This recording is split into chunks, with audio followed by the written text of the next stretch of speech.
బాగా ఇష్టమైన సబ్జెక్ట్. ఎందుకనంటే సాయంత్రం అయితే క్వార్టర్ పెగ్గేసుకోవడానికి ఇబ్బందిగా ఉందా తమ్ముళ్ళు అన్నటువంటి ఒక రాజకీయ నాయకుడిని మనం ఎవరన్నా చూసామనంటే బహుశా ఈ భారతదేశంలో అదొక్క చంద్రబాబు నాయుడు గారిని. ఆయన మీటింగులకి వెళ్ళిన ప్రతిసారి చెప్పినటువంటి మాట ఏంటి, అయ్యా మీకు సాయంత్రం అవగానే క్వార్టరు హాఫ్ కావాలంటే ఫుల్లు, ఈ ఎంత కావాలంటే అంత, ఎక్కడ కావాలంటే అక్కడ, ఎలా కావాలంటే అలా దొరికేటట్టు చేస్తాను అని చెప్పి ఆయన హామీ ఇచ్చాడు. అలానే ఈరోజు ఎంత కావాలంటే అంత, ఎక్కడ కావాలంటే అక్కడ, ఎంత తాగుతానంటే అంత తాగి మీరు ఏదైనా చేస్తానంటే చేసేయండి అని చెప్పి పర్మిషను లైసెన్స్ కూడా ఇదే చంద్రబాబు నాయుడు గారు ఇచ్చారు. కాబట్టి ఈరోజు రాష్ట్రంలో జరుగుతున్నటువంటి వరుస నేరాలు ఘోరాలు, మొన్నటికి మొన్న మనం చూసాం, ఆంధ్రప్రదేశ్ రాష్ట్ర మద్యం తాగి రాజమండ్రిలో 23 ఏళ్ల యువకుడు ఒక అతను, 24 ఏళ్ల యువకుడు ఒక అతను, వీళ్ళిద్దరూ కలిసి ఏదైతే ఒక వైద్యురాలిని చంపేసినటువంటి పరిస్థితి, కారుతో గుద్ది దాన్ని ఆ ఇన్సిడెంట్ మనం చూసాం. దాని తర్వాత చూస్తే సాక్షాత్తు పోలీసులే మద్యం దాగి ఆటోని గుద్దేసి ఉల్టా వాళ్ళ మీదే మళ్ళీ కేసులు పెట్టినటువంటి పరిస్థితి. ఇలా ఒకటా రెండా అని చూస్తే ఈ రాష్ట్రంలో ఈరోజు మద్యం వల్ల జరుగుతున్నటువంటి అనేక అనర్థాలు. ఇది 17/8/2026 పత్రికల్లో వచ్చినటువంటి వార్త. ఒకటి కాదు, రెండు కాదు, 3 జిల్లాల్లో 3 సంఘటనలు, ఒకే రోజు జరిగినటువంటి సంఘటనలు. అన్నను గొడ్డలితో నరికి చంపిన తమ్ముడు మద్యం దాగే, మన చంద్రబాబు నాయుడు గారి బ్రాండ్లు దాగే. 2, తండ్రిని హతమార్చిన కుమారుడు, ఇది కూడా చంద్రబాబు నాయుడు గారి బ్రాండ్లు దాగే. దాని తర్వాత 3, భార్యను హత్య చేసిన భర్త. ఇదంతా ఆంధ్రప్రదేశ్లో మంచి నాణ్యమైన నాటు సరుకు తాగి పిల్లల్ని చంపేస్తున్నారు, అన్నల్ని చంపుతున్నారు, తండ్రులను చంపుతున్నారు, రోడ్డు మీద ఎవడ కనపడితే వాళ్ళని చంపేస్తున్నటువంటి పరిస్థితి. ఇందాక మనం మాట్లాడుకున్నాం కదా, మద్యం మత్తులో కారు నడిపి వైద్య విద్యార్థుల్ని ఢీకొట్టి చంపేసినటువంటి పరిస్థితి. ఇక్కడ చూస్తే పోలీసుల కారులోనే గంజాయి మద్యం, గంజాయి అది పెద్ద సబ్జెక్ట్ గారి తర్వాత మాట్లాడదాం. సో ఈ మద్యానికి సంబంధించి మొన్న కర్నూలు జిల్లాలో ఒక బస్సు ప్రమాదం జరిగింది. ఏదైతే 2 యువకులు బెల్ట్ షాపులో మద్యం కొని ఫుల్లుగా తాగి హైవే మీదకి ఎక్కితే 19 మంది చనిపోయినటువంటి పరిస్థితి. బెల్ట్ షాప్ మద్యం, అది కూడా మన మొలకల చెరువు బ్రాండో మరి ఇబ్రహీంపట్నం బ్రాండో క్లారిటీ ఇంకా రాలా. సో ఈ బ్రాండ్లు తాగి ఇది చూస్తే మద్యం తాగి 2 సాఫ్ట్వేర్ ఉద్యోగులు మృతి, వాళ్ళే చచ్చిపోతారు మద్యం తాగి, వాళ్ళు ఇంకొకరిని చంపుతారు. ఇది ఆంధ్రప్రదేశ్ రాష్ట్రంలో అద్భుతమైనటువంటి మద్యం పాలసీ ద్వారా జరుగుతున్నటువంటి హత్యలు. మరి ఇవన్నీ ప్రభుత్వమే దగ్గరుండి అమ్మించి చేస్తున్నటువంటి హత్యలే కదా. వీళ్ళని చంపటమే కాదు, దేవుడి గుళ్ళను కూడా వదలట్లా. సాక్షాత్తు తిరుమలలోని గోవిందరాజస్వామి ఆలయం ఎక్కేసి కలసం బిగబోతా ఉంటాడు చంద్రబాబు నాయుడు గారు మందు దాగి. ఆయన అమ్ముతున్న మందే, ఆ మందు ఏంటి, బ్రాండ్లు ఏంటి అనేది మళ్ళీ మనం ఇప్పుడు దీంట్లోనే ఈ ప్రెస్ మీట్లోనే అటెండ్ వివరాలు చెప్తా. అట్లానే కరెంటు తీగల మీదకి ఎక్కి నిద్రపోతున్నారు చూడండి మందు దాగి. మామూలు కథ, అసలు కరెంటు తీగల మీదకి ఎక్కి మందు తాగుతున్నారు, మందు దాగి కరెంటు తీగల మీదకి ఎక్కి పడుకుంటున్నారంటే ఎంత బాగుందో ఆంధ్రప్రదేశ్ రాష్ట్ర మందు. దీన్ని బట్టి మీకు అర్థమవుతుంది కదా, ఇదే పాలకొండలో జరిగింది. సో చూడండి ఎట్లా ఎంత హాయిగా నిద్రపోతున్నాడు. కింద ఈ మందు తాగితే నిద్ర పట్టట్లా, కరెంటు పోలు ఎక్కి పోలు మీద తీగలు, ఆ తీగల మీద ఎక్కి నిద్రపోతున్నటువంటి పరిస్థితి. ఇది ఇప్పుడు ఇలా చెప్పుకుంటా పోతా ఇలాంటి ప్రతిరోజు ఎక్కడో చోట జరుగుతున్నటువంటి సంఘటనలు. ఎందుకు ఇవన్నీ మనం ఇవాళ డిస్కస్ చేయాలి అని అంటే, ఏ ప్రభుత్వం అయినా మద్యం తాగొద్దు, మద్యం అనేది ఆరోగ్యానికి హానికరం, దయచేసి తాగొద్దని చెప్తుంది. కానీ ఒక్క చంద్రబాబు నాయుడు గారి ప్రభుత్వం మాత్రం మీరు మద్యం తాగాలి, తాగి ఊగి ఎవరో ఒకరిని రేప్ చేయాలి, లేదంటే ఎవరో ఒకరిని చంపేయాలి అని డైరెక్ట్గానే ప్రభుత్వం చెబుతున్నటువంటి పరిస్థితి. అందుకనే కదా మద్యం డోర్ డెలివరీ జరుగుతుంది. ఇక్కడ మనకి ఆంధ్రప్రదేశ్ రాష్ట్రంలో డోర్ డెలివరీ మద్యం బహుశా ఈ దేశంలో ఎక్కడా లేదు, ఒక ఆంధ్రప్రదేశ్లోనే ఈ కూటమి ప్రభుత్వం వచ్చినాక మద్యం డోర్ డెలివరీ జరుగుతున్నటువంటి పరిస్థితి. దీంతో పాటు మనం చూస్తే ఈ మద్యం డోర్ డెలివరీతో పాటు ఈరోజు మద్యానికి సంబంధించి ఇంత విపరీతంగా ఇన్ని అనర్థాలు జరుగుతున్నా కూటమి ప్రభుత్వం ఎక్కడా కూడా దాని మీద చర్యలు తీసుకోకపోగా ఈ మద్యాన్ని 24 గంటలు మనం ఏటీఎం అంటే మనం డబ్బులు తీసుకునే మిషన్ అనుకుంటాం. ఆంధ్రప్రదేశ్లో ఏటీఎం అంటే ఎనీ టైం మద్యం, ఎప్పుడు కావాలంటే ఎక్కడ కావాలంటే అలా హోమ్ డెలివరీ కూడా చేస్తామని చెప్పి డైరెక్ట్గా ప్రభుత్వం ఇలాంటి ప్రకటన ఇచ్చినాక ఎవరి మీద చర్యలు తీసుకోవాలా, ఎందుకంటే ఇక్కడ స్థానిక ఎమ్మెల్యేలు కానీ అందరికి వాటాలు ఉంటాయి కాబట్టి. సో ఆంధ్రప్రదేశ్లో మద్యం ఈ విధంగా విచ్చలవిడిగా అమ్మకాలు జరుగుతూ ఉన్నాయి. సరే ఇంత అమ్ముతున్నారు కదా, సరే దీనివల్ల ఏమన్నా రాష్ట్ర ప్రభుత్వానికి విపరీతంగా ఏమన్నా ఆదాయం వచ్చేసి ఏమన్నా సంక్షేమ పథకాలు ఏమన్నా ఇస్తున్నారా అంటే ఆదాయం రావట్లా. మరి ఎందుకు రావట్లే ఆదాయం? ఎందుకు రావట్లేదు ఆదాయం అంటే ప్రతి 5 బాటిళ్ళకి వచ్చి ఒక నకిలీ బాటిల్ అమ్ముతున్నారు. అది మొలకల చెరువు బ్రాండా, లేదంటే ఇబ్రహీంపట్నం బ్రాండా, లేదంటే గోవా నుంచి నిన్న లారీలు వచ్చినాయి తాడిపత్రికి, లారీల మధ్య పక్క రాష్ట్రాల నుంచి కూడా వస్తుంది. సో అందుకని ఆదాయం చూస్తే జగన్మోహన్ రెడ్డి గారు ఉన్నప్పుడు 2023-24 సంవత్సరంలో లెక్కర్ ద్వారా వచ్చినటువంటి ఆదాయం 25,117 కోట్లు అయితే, ఇప్పుడు చంద్రబాబు నాయుడు గారు ఉన్నప్పుడు ఈ 2024-25 సంవత్సరంలో జస్ట్ ఒక 3,000 కోట్లు మాత్రమే పెరిగి 28,844 కోట్లు అయింది. మొన్న ఏడాది చూస్తే 2025-26లో 29,000 కోట్ల ఆదాయం మాత్రమే వచ్చిందంటే జగన్మోహన్ రెడ్డి గారు ఉన్నప్పుడు మద్యం సేల్స్ తక్కువ ఉన్నాయి, బీర్లు సేల్స్ తక్కువ ఉన్నాయి. ఏదైతే లిమిట్గా బాటిల్స్ ఇచ్చేవాళ్ళు ఎవరు పడితే వాళ్ళు ఎన్ని పడితే అని తీసుకెళ్ళడానికి ఉండేది కాదు, ప్రభుత్వమే మద్యం దుకాణాల ద్వారా అమ్మేది. అప్పుడు ఆదాయం ఎక్కువ ఉంది. కానీ ఈరోజు చూస్తే ఎక్కడికక్కడ బెల్ట్ షాపులు, ఏదైతే ఎక్కడికక్కడ కొన్ని చోట్ల అయితే కూల్ డ్రింక్ బండ్లు కూడా అమ్మేసి, మనం ఐస్ క్రీమ్ బండ్లు ఉంటాయి కదా, ఐస్ క్రీమ్ బండ్లు, కూల్ డ్రింక్ షాపులు, ఇక్కడ కూడా మద్యం దొరుకుతున్నటువంటి పరిస్థితి. మద్యం ఆదాయం తగ్గింది ఇక్కడ. ఇది సేల్స్ మాత్రం మద్యం సేల్స్ విపరీతంగా చూపించారు. మరి ఆదాయం ఎందుకు రావట్లేదో ప్రభుత్వం సమాధానం చెప్పాలి. బీర్లకు సంబంధించినటువంటి అమ్మకాలు చూస్తే 2023-24 సంవత్సరంలో 1,12,00,000 కేసులు బీర్ల అమ్మకాలు జరిగితే ఇప్పుడు 2025-26 వచ్చేటప్పటికి డబల్ 2,32,00,000 కేసులు బీర్లు అమ్మకాలు జరుగుతూ ఉన్నాయి.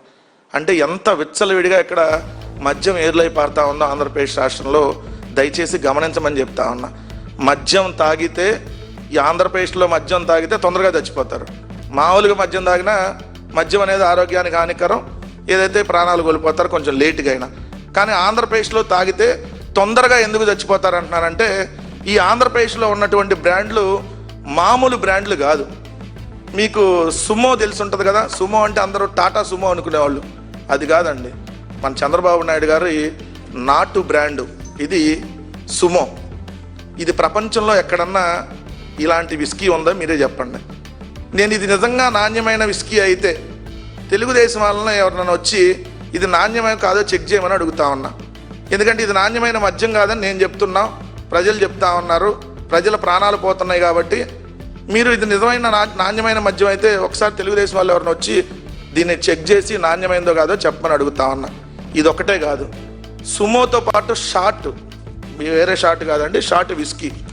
ఇదిగోండి చూడండి, ఇది ఎక్కడా ఉండదు, భారతదేశంలో కాదు ప్రపంచంలోనే ఎక్కడా లేదు. సుమో విస్కీ, షార్ట్ విస్కీ 99 రూపాయలే, జస్ట్ ఒక షార్టే 99. ఇది విస్కీ, ఇది బెంగళూరు విస్కీ. ఇది బెంగళూరులో దొరకదు, కేవలం చంద్రబాబు నాయుడు గారి కూటమి ప్రభుత్వంలో దొరికింది. బెంగళూరు విస్కీతో పాటు బెంగళూరు బ్రాందీ కూడా ఉంది, అది కూడా 99 రూపాయలకే. మన 99 పైసలకు భూములు ఎట్టిస్తున్నామో 99 రూపాయలకి మంచి నాటు సరుకుని దీంట్లో పోసి ఇస్తున్నారు. ఇది బెంగళూరు బ్రాందీ. ఇంకోటి చూస్తే కేరళ మాల్టెడ్ విస్కీ. ఇది కేరళలో కాదు, ఆంధ్రప్రదేశ్లో తప్ప ఈ దేశంలో ఎక్కడా దొరకదు, కేరళలో అసలు దొరకదు. దీని పేరు కేరళ మాల్టెడ్ విస్కీ. దీంతో పాటు 99 రూపాయలు బ్రాందీ 99, దాని పేరే బ్రాందీ 99, ఇంకే పేర్లు దొరకలేదు కదా, బ్రాందీ 99, ఇది 99 రూపాయలకి. రాయల్ ల్యాన్సర్ విస్కీ, మామూలు రాయల్గా ఉండదు. నా చూసాం కదా పాలకొండలో పైకి ఎక్కి పడుకున్నాడు కదా తీగల మీద, రాయల్ ల్యాన్సర్ అంత రాయల్గా ఉంటుంది, ఇది తాగితే తొందరగా పోవటమే. దీని తర్వాత డాక్టర్స్ బ్రాందీ, దీని గురించి మనం బాగా డిస్కస్ చేయాలి. జగన్మోహన్ రెడ్డి గారు ముఖ్యమంత్రిగా ఉన్నప్పుడు గ్రామాన విలేజ్ క్లినిక్స్ని పెట్టి ఇంటింటికి ఫ్యామిలీ డాక్టర్ని పంపిస్తే చంద్రబాబు నాయుడు గారు ఆ ఫ్యామిలీ డాక్టర్ని తీసేసి డాక్టర్స్ బ్రాందీని అమ్ముతున్నాడు. డైరెక్ట్గా కొనుక్కొని తాగండి, ఆ డాక్టర్లు పంపితే మళ్ళీ మెడిసిన్, ఇంజక్షన్లు ఇవన్నీ ఖర్చు, డైరెక్ట్గా ఒకటేస్తే చాలు, ఇది తొందరగా పోతాం అని చెప్పి డాక్టర్స్ బ్రాందీ అంట. సిగ్గు శరం కొంచెం అన్నా ఉందా అని అడుగుతున్నాయి ప్రభుత్వాన్ని. ఏం బ్రాండ్లు? డాక్టర్స్ బ్రాందీయా? డాక్టర్స్ పేరు, డాక్టర్లు అంటే అలాంటి డాక్టర్ల పేరుని మీరు చెడగొట్టడానికి ఈ డాక్టర్స్ బ్రాందీయా? దాంతోపాటు గుడ్ ఫ్రెండ్స్, మంచి స్నేహితులు, మంచి స్నేహితుల మందు తక్కువ, ఇది కొంచెం ఎక్కువ 110. దీంతో పాటు ఓల్డ్ క్లబ్ అంటే బాగా పాతది అనుకుంటారేమో, తొందరగా పోయేది. ఓల్డ్ క్లబ్ ఇది ఛాంపియన్, మంచి ఛాంపియన్స్ అవ్వాలంటే ఇది 2 వేస్తే చాలు. 1 కవర్ ఛాంపియన్లో 2 బాటిల్ 2 క్వార్టర్లు వేస్తే, మంచి హాఫ్ వేస్తే సాయంత్రానికి మనం ఛాంపియన్ అయ్యి ఎవరెస్ట్ ఎక్కేస్తాం. డైరెక్ట్ ఇక్కడి నుంచే తాడేపల్లిలో తాగితే తాడేపల్లి నుంచి డైరెక్ట్గా ఎవరెస్ట్ ఎక్కేయచ్చు, లేదా ఉండవల్లిలో తాగినా ఉండవల్లి నుంచి డైరెక్ట్గా కృష్ణానదిలోకి వెళ్ళి కృష్ణానది నుంచి డైరెక్ట్గా పైకి తీసుకెళ్ళిపోతారు. సో ఈ బ్రాండ్లు ఆంధ్రప్రదేశ్ రాష్ట్రంలో చంద్రబాబు నాయుడు గారు తెచ్చిన బ్రాండ్లు ఏంటంటే Sumo whisky, short whisky, Bengaluru brandy, Bengaluru malted whisky, Kerala malted whisky, 99 రూపాయల బ్రాందీ, డాక్టర్స్ విస్కీ. దీన్ని ఎవడన్నా మందు అంటారా? ఈ మందు అమ్మి మీరు జనాల ప్రాణాలను తీస్తా, దీంతో పాటు మళ్ళీ నకిలీ మద్యాన్ని కూడా డైరెక్ట్గా షాపుల్లో డైరెక్ట్గా ప్రభుత్వం అమ్ముతుంది, ఓపెన్గానే పేర్లు పెట్టి. ఈ కాకుండా డైరెక్ట్గా మళ్ళీ పక్క రాష్ట్రాల నుంచో లేదంటే ఈ తెలుగుదేశం పార్టీ జయచంద్రారెడ్డి లాంటి నాయకులు వాళ్ళే తయారు చేసి మళ్ళీ వాళ్ళే నకిలీ మద్యాన్ని అమ్ముతూ ఉంటారు. ఈనాడు పత్రికే రాసింది ఒక్క తంబలపల్లి నియోజకవర్గంలోనే 1000 బెల్ట్ షాపులు ఉన్నాయని. మరి ఈ లెక్కలో ఒక నియోజకవర్గంలో 1000 బెల్ట్ షాపులు అంటే 175 నియోజకవర్గాల్లో ఎన్ని బెల్ట్ షాపులు ఉంటాయి? 175,000 పైన ఉంటాయి కదా. అంటే ఈరోజు బడి పక్కన, గుడి పక్కన, ఆఖరికి బడి వైన్స్ పేరు గుడి వైన్స్. మేమేమో గ్రామాల్లో స్కూళ్ళు బాగు చేసాం, బడులు, వాళ్ళేమో బడి వైన్స్ తెచ్చారు. మేము ఫ్యామిలీ డాక్టర్ని తీసుకొని వస్తే వాళ్ళేమో డాక్టర్స్ బ్రాందీని తెచ్చారు. మేమేమో గ్రామాన సచివాలయాలు, రైతు భరోసా కేంద్రాలు, హెల్త్ క్లినిక్లు, డిజిటల్ లైబ్రరీలు కడితే వాళ్ళేమో గ్రామాన బడి వైన్స్, గుడి వైన్స్, కూటమి wines, Amaravati wines, Chandranna wines, Lokesh Babu wines, Pawan అన్న వైన్స్. ఇది వాళ్ళు తెచ్చింది ఈ 2 సంవత్సరాల్లో. ఏం బ్రాండ్లు అంటే మేము తెచ్చిన బ్రాండ్ అదైతే వాళ్ళు తెచ్చిన బ్రాండు ఇది. మరి దయచేసి ఒకటే చెప్తా ఉన్నా, ఈ మద్యాన్ని తాగొద్దు, తాగితే తొందరగా పోతారు. ఎందుకంటే క్లారిటీగా మీకు అర్థం అవిద్దని అనుకుంటున్నా. ఎందుకంటే ఈ బ్రాండ్లు చూస్తేనే మీకు అర్థం అవుతుంది కదా. సుమో విస్కీ, షార్ట్ విస్కీ అంటే చంద్రబాబు నాయుడు గారు ఆంధ్రప్రదేశ్ రాష్ట్ర ప్రజల ప్రాణాలను తీయటం కోసం 99 రూపాయలకే మీకు లిక్కర్ ఇస్తున్నామని చెప్పి దీన్ని ఏదైతే కల్తీ మందుని దీంట్లో అమ్ముతా ఉన్నారు. దయచేసి ఇది తాగొద్దని చెప్పి చెప్తా ఉన్నాం ప్రజలకి. సో మద్యం తాగితే, మరీ ముఖ్యంగా చంద్రబాబు నాయుడు గారు అమ్మే మద్యం తాగితే తొందరగా ఏదైతే ప్రాణాలు కోల్పోతారనేది మాత్రం స్పష్టంగా తెలియజేస్తా ఉన్నాం.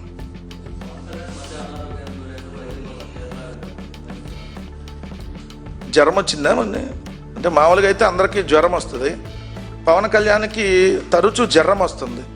నేను అనేది ఏంటంటే ప్రపంచంలో పవన్ కళ్యాణ్ గారి జ్వరాన్ని తగ్గించే వైద్యుడు లేడా అనేటటువంటి అనుమానాలు కలుగుతున్నాయి. నార్మల్గా ఏంటంటే మనకు ప్రపంచంలో కాదు, మన ఆంధ్రప్రదేశ్, తెలంగాణ, మన భారతదేశంలోనే మంచి వైద్యులు ఉన్నారు. మరి పవన్ కళ్యాణ్ గారికి తరచూ జ్వరం ఎందుకు వస్తుందో, ఆ జ్వరానికి మరి మందు ఏంటో, ఆ మందు కనిపెట్టలేనటువంటి డాక్టర్లు ఉండటం ఏంటో అసలు ఇక్కడ అది అంతుపట్టినటువంటి విషయం. ఇప్పుడు ఈ ఏడాది 11 కేబినెట్ సమావేశాలు జరిగితే 8 కేబినెట్ సమావేశాలకి పవన్ కళ్యాణ్ గారు డుమ్మా కొట్టారంట. 3 కేబినెట్ సమావేశాలకు వెళ్ళారంట. మరి ఆయన కేబినెట్ సమావేశాలు జరుగుతుంటే హైదరాబాద్లో పెళ్ళిళ్ళకి వెళ్తాడు. మరి జ్వరం వస్తే పెళ్లి కట్టెళ్ళాడు.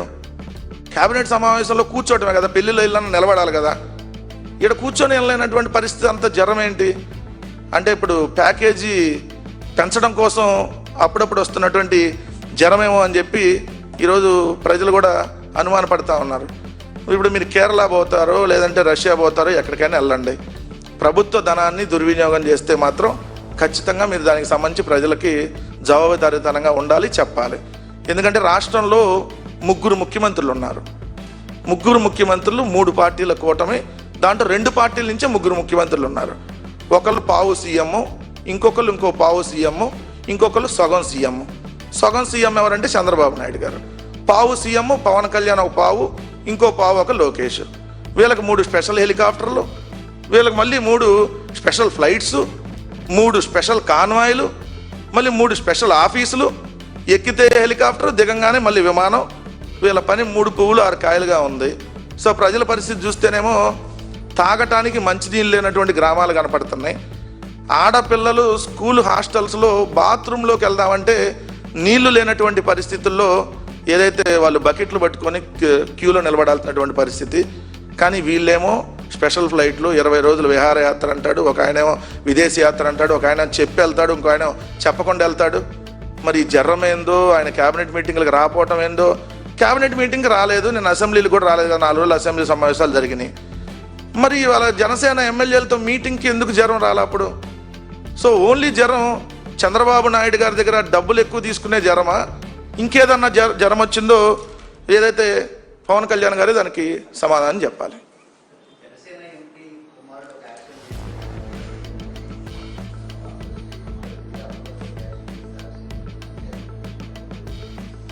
ఏమైతే తెలంగాణ గవర్నమెంట్, ఆంధ్రప్రదేశ్ గవర్నమెంట్ ఇద్దరు ఒక ఏదో గురు శిష్యులే కదా. ఇక్కడ జరిగినట్టు అక్కడ కూడా జరిగింది. ఇప్పుడు పాతపట్నం ఎమ్మెల్యే కొడుకు ఏదైతే మందు దాగి గుద్దాడు అనేది మనకున్నటువంటి సమాచారం.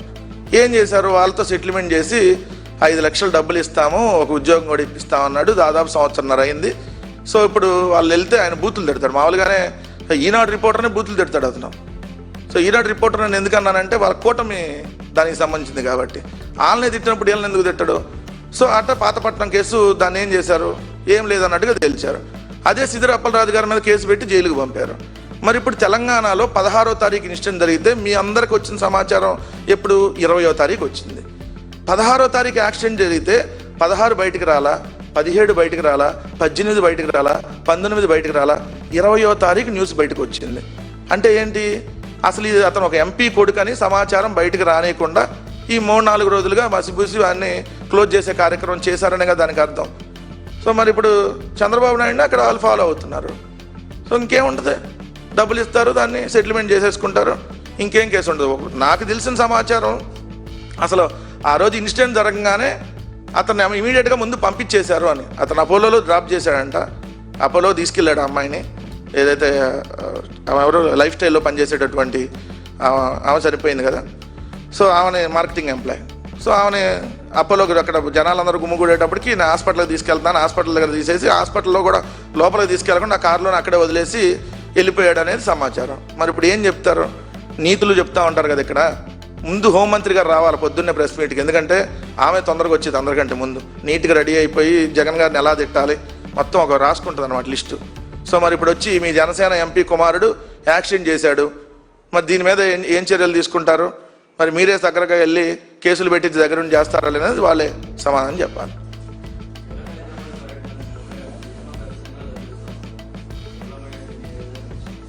వస్తా ఇప్పుడు మన ఎంత 3:30 అవుతుంది కదా, సాయంత్రం 7ంటికి ఎక్కుతారు కదా ఇద్దరు 2 ఛానల్స్లో కూర్చొని. సాయంత్రం ఎక్కి వీళ్ళు ఇక్కడి నుంచి 10,000 మందిని ముందే మోహరించేశారు. రోహింగ్యాలు వచ్చారు, బంగ్లాదేశ్ వాళ్ళు వచ్చారు, లేదంటే సంఘ విద్రోహ శక్తులు వచ్చారు. ఈ అరాచకం ఏంటి, ఈ రప్పా ఏంటి, హైదరాబాద్లో కూడా ఈ సంస్కృతిని తీసుకొని వచ్చేస్తున్నారా, అసలు ఈ జనాలను ఎందుకు మొబిలైజ్ చేస్తున్నారు, జగన్ వస్తే జనం వస్తాడని అందరికీ చెప్పడానికి చేస్తున్నారా? సాయంత్రం మీరు కామెడీ షో చూస్తారు, ఇంకా నేను చెప్పటం దేనికి. సో జగన్ గారు ఎక్కడికి వెళ్ళినా జనం వస్తారనేది వాస్తవం. ఎందుకంటే మీరు చూశారు, జగన్ అనేటటువంటి దాన్ని ఎవరు విడదీయలేరు అనేది వాస్తవం. ఎందుకంటే మేము ప్రభుత్వంలో నుంచి మేము దిగిపోయిన తర్వాత కేవలం మాకు 11 సీట్లు ఇచ్చిన తర్వాత